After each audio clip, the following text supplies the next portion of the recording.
बज्जी वाला, एक नया स्वाद का खजाना।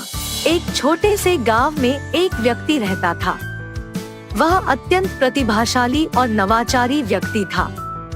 दिन भर में वह खेती करता और शाम को बाजार और गांव की सड़कों पर बज्जियों और स्ट्रीट फूड की दुकान लगाता था। वह न सिर्फ अपने खेत में खेती करता था, बल्कि वह स्ट्रीट फूड बेहद प्रतिभाशाली और स्वादिष्ट व्यंजन बनाने में भी महारत हासिल कर चुका था।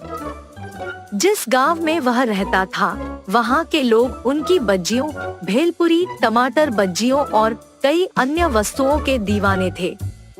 उनके व्यंजनों के खास स्वाद ने गांव वालों के दिलों में एक खास जगह बना ली थी।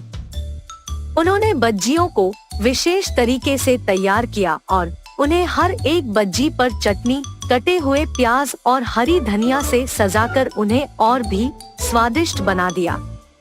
लोग बज्जियों के खास स्वाद के दीवाने बन गए और उन्हें रोजाना खरीदने आने लगे।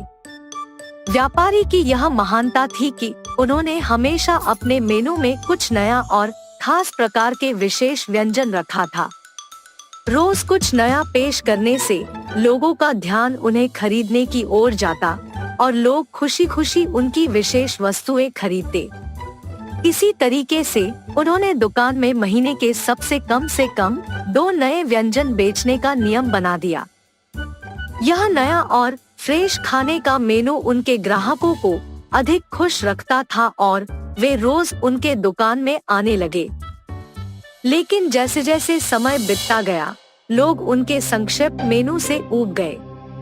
उन्हें नए वस्तुओं की तलाश थी और वे चाहते थे कि वह हर रोज नए स्वाद और नए विचार के साथ उन्हें सबको खुश कर सके। लोग भी अधिक विकल्पों की तलाश कर रहे थे, लेकिन उन्होंने अपने मेनू में सब कुछ खुद संभाल रखा था और उन्हें इसमें बदलाव लाने के लिए एक नया तरीका ढूंढने की जरूरत थी। एक दिन जब उन्होंने अपनी खेती करते हुए और बज्जियों को तैयार करते हुए अपनी दुकान के बारे में सोचने लगे, उन्हें एक विचार आया। उन्होंने सोचा कि वे बज्जियों को अपनी खासता और महानता से सजाकर नए स्वाद का संदेश पहुंचा सकते हैं। उन्होंने अपनी सभी बज्जियों को लेकर घर आए। बज्जियों को विभिन्न रंगों के खाद्य रंग से ढका गया और वे सभी गोल्डन बज्जियों के रूप में दिख रहे थे। उन्होंने अपने नए खास स्वादिष्ट बज्जियों को व्यापार में शामिल कर दिया। इस नए अद्भुत स्वर्णिम बज्जियों के स्वाद और देखने में खूबसूरतता ने लोगों का ध्यान खींचा और उन्हें इन्हें खरीदने के लिए प्रेरित किया। धीरे धीरे व्यापार को वापस प्राप्त करने में उन्हें सफलता मिली और वे अब नए खास व्यंजन और स्वादिष्ट बज्जियों के साथ दिन भर बज्जियों और स्ट्रीट फूड की बिक्री करते थे। उन्होंने लोगों को खुश करने के लिए एक संघर्ष करते रहे, लेकिन आज उन्हें उस समय का ख्याल रहता है। इसके साथ ही वह रोजाना अपने दुकान की सजावट भी बदल देते थे। वह दुकान की सजावट को और भी खूबसूरत और आकर्षक बनाने के लिए पौधों, फूलों और रंग बिरंगे पतंगों से सजाते थे।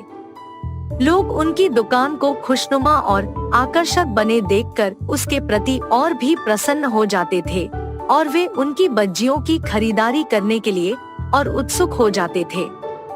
इसके अलावा उन्होंने अपने दुकान के सामने एक सुझाव बॉक्स भी रखा था। वह यह सुझाव बॉक्स अपने ग्राहकों के लिए रखते थे ताकि लोग अपने मनपसंद व्यंजन का सुझाव दे सके और उन्हें उसको ध्यान में रखकर अपने व्यापार को और भी आगे बढ़ा सके। धीरे धीरे बज्जी वाला विचारों और सुझावों के द्वारा उनके व्यापार को और भी समृद्ध करने में सफल रहे। वह अब लोगों के मनपसंद व्यंजन और अद्भुत रंगीन बज्जियों के साथ साथ दिन भर बज्जियों और स्ट्रीट फूड की बिक्री करते थे। उन्होंने लोगों को खुश करने के लिए एक संघर्ष करते रहे, लेकिन आज उन्हें उस समय का ख्याल रहता है जब उन्हें सब कुछ खो देने का खतरा था और उन्होंने सोचा था कि अपनी विशिष्टता का मान रखते हुए अच्छे समय में व्यापार को चलाने का प्रयास करना चाहिए।